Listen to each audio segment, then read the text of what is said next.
বৃহস্পতিবার রাত 9টায় এই আমলটি করুন, এক রাতেই আপনার ভাগ্য পরিবর্তন হয়ে যাবে ইনশাআল্লাহ।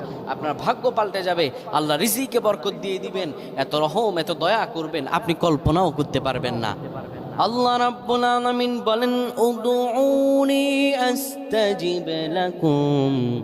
বান্দা তুমি হতাশ হইও না, তুমি আমার কাছে চাও।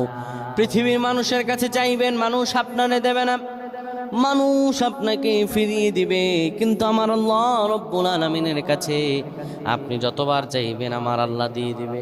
বৃহস্পতিবার রাত 9টা যখন বেশে যাবে, ইশারের সময়, ইশার নামাজের পরে অজু করে নিবেন।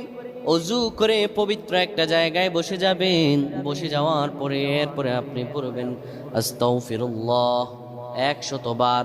তারপরে আপনি সূরাতুল ইখলাস পড়বেন 10 বার। এরপর আস্তাগফিরুল্লাহ আল্লাযী লা ইলাহা ইল্লা হুয়াল হাইয়ুল